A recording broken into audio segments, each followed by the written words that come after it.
Happy Sunday, Miami Dolphins fans. This is Dolphins Today by Chat Sports. I am Nic Rohloff. On today's show, we're going to break down some good news that the Miami Dolphins received going into Week 5. Yes, Week 5. I know we're looking a little bit ahead here, but according to Tom Pelissero, Odell Beckham Jr., who is now able to come off the PUP list following Monday's Week 4 game, is going to likely start practicing. And that's important because when you talk about someone returning from the PUP list or coming off of IR or anything like that, like Cam Smith and River Craycraft are eligible to do, they have to have a practice window. And once that opens, there's a 21-day window where you can come back and be active in games and be taken off that list, or you stay on that list and your season ends. But it is important that OBJ is starting to practice right away, because if he's practicing right away when that window opens, it's very likely that he's going to be able to return very, very soon. And that's why you subscribe to the channel, because we're going to cover every single piece of Miami Dolphins news. And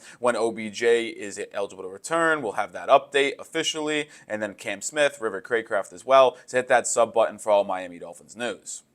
All right, it's very important that Odell Beckham Jr. is close to returning for Miami, just due to the fact that the Dolphins have gotten zero production from anyone outside of Tyreek Hill and Jalen Waddle this season. And if we're going to be honest, the passing game as a whole has not been that good through the first 3 games. Like, I know Skylar Thompson and Tim Boyle played 4 quarters against the Seahawks, but outside of the game against Jacksonville, that game against Buffalo was not good in terms of the passing attack. Tyreek Hill was very limited in that game. Jalen Waddle was very limited. Now, in Week 1, they both went over 100, and that was all good and fun and fine, but the Jaguars also look like the worst team in football, so it's kind of hard to take that very seriously at this point. But the offense needs another weapon in the passing game. We cannot rely on Grant DeBose anymore. And I know he's on IR, but the first couple weeks it was rough. Obviously, Robbie Chosen was on this team active for the first 2 games. That wasn't great.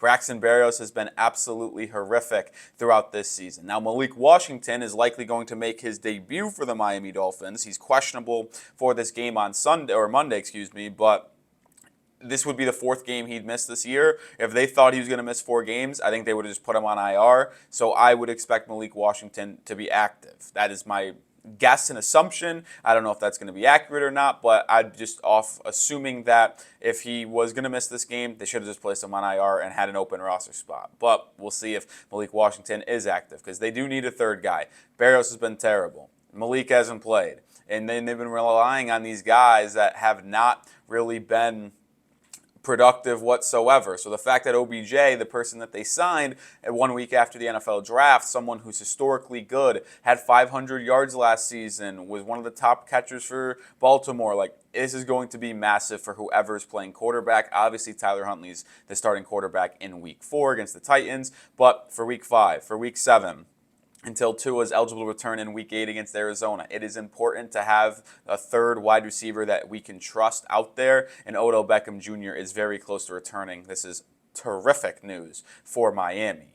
Spam those OBJs down in the comment section for me. Are you excited that he is going to be close to returning? Let me hear you in the comment section.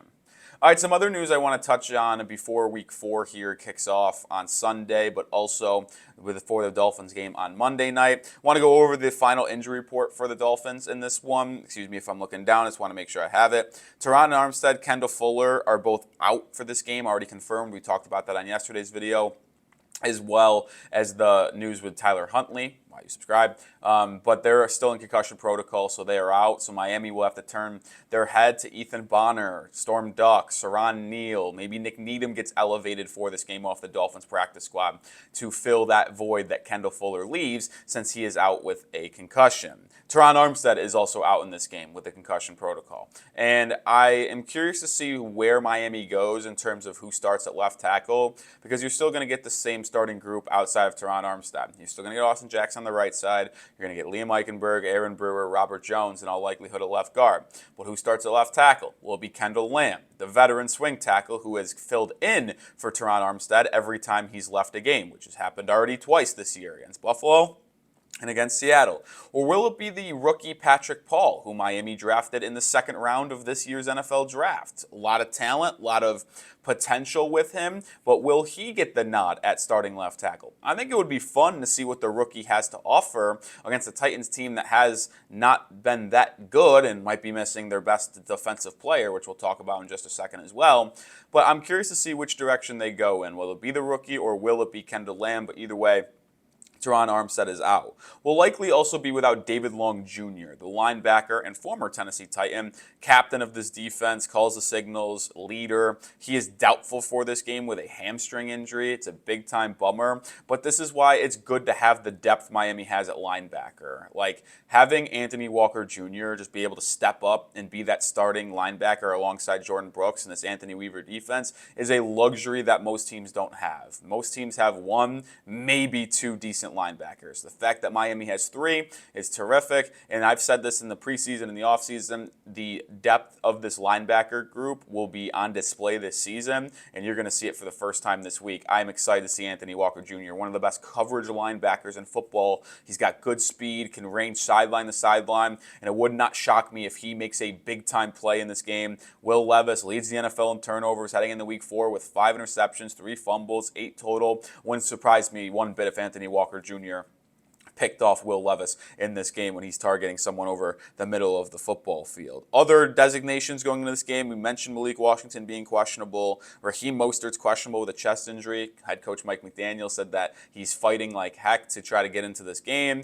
If he plays, awesome. If he doesn't, I'm not honestly that worried because Devon Achane has been so good this season, and it's not like Mostert is some unbelievable running back. He's very good, but he's also not the best running back on this team anymore. It's Devon Achane. So I'm not that concerned with that. If he ends up having to miss, it'd be nice to have him for that 1-2 punch, but Achane could have the bulk of the work, and I'm not too concerned about that. And we also mentioned the other Malik Washington, and then Skylar Thompson is questionable as well, but he'll likely be the emergency third quarterback for the Miami Dolphins. We're going to talk about the Tennessee Titans injury report here in just a second, but I want to remind you guys to subscribe one more time. We put out daily content here at Miami Dolphins Today. We're also going to be live for the Dolphins-Titans Monday Night Football game tomorrow night, 1 hour before kickoff. Join us at 6:30 Eastern Time, 5:30 Central Time for the pregame, the tailgate. It's honestly the most fun part.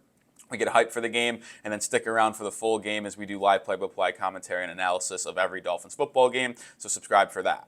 All right, let's switch over to the Titans injury report because this is some important news that is benefiting Miami in a big way. Jeffery Simmons, the best defensive player on the Tennessee Titans, is doubtful for Monday Night Football with an elbow injury. This is huge, and if he ultimately does miss, which it seems like he's going to because he's doubtful, just like David Long Jr., the Dolphins need to run the football like a million times. Like, I'm not kidding you. Like, they should run it every single play. Now, I'm obviously kidding, but Simmons is an unbelievable football player. He can beat you by stopping you in the run game. He can beat you by rushing the passer. He's one of the best defensive linemen on the interior in the NFL. He's top 5 at that position, without a question, in my opinion. But with him out, you can do a lot of fun, different running styles with Devon Achane, Jeff Wilson, Jalen Wright, Tyler Huntley. This is why I thought Huntley needed to play this week and start, because he adds another layer to this run game, another layer to this offense that Skylar Thompson and Tim Boyle simply can't provide. And when you're out Tua, you need to become creative that Huntley can give you. So I think this is huge for Miami. They'll be able to run the football more effectively up the middle. They're already 13th in National Football League in terms of running in between the tackles, averaging 4.6 yards per carry. So that is a thing that we're going to see a lot of, hopefully, from Mike McDaniel in this offense. Another couple injuries here that is important. Safety Amani Hooker is questionable for this game. And then L'Jarius Sneed, hamstring injury, questionable. He was a DNP on Thursday, practice, full practice on Friday, limited on Saturday. I expect L'Jarius Sneed to play, but that is just another thing to keep your eye on, because if he can't go, that would be their top 2 defensive players, and L'Jarius Sneed and Jeffery Simmons out, but it looks like Simmons might be the only guy that is out. And that is why I expect Miami to run the football quite a bit. Before we get out of here, I do want to say here that Huntley is going to be a very fun watch, and shout out to him. from South Florida. He's wanted to play for the Miami Dolphins. He's going to get his chance. Hometown kid. Can't wait to see how he's able to perform. And I know throughout the weekend in our preview video, I predicted the Dolphins win 17-13. I actually am going to stick with that, and I think Miami ultimately gets the win. Huntley's just going to be too much for Tennessee, and especially with no Jeffery Simmons, it's going to be fun to see the way Mike McDaniel scripts some of these run plays with Huntley in the action, whether it be QB sweeps, QB powers, read options. Like, I'm excited to see what Miami cooks up offensively, and hopefully you all join me tomorrow night for that watch party. Make sure you subscribe, make sure you turn on those notifications, and hopefully I see you then.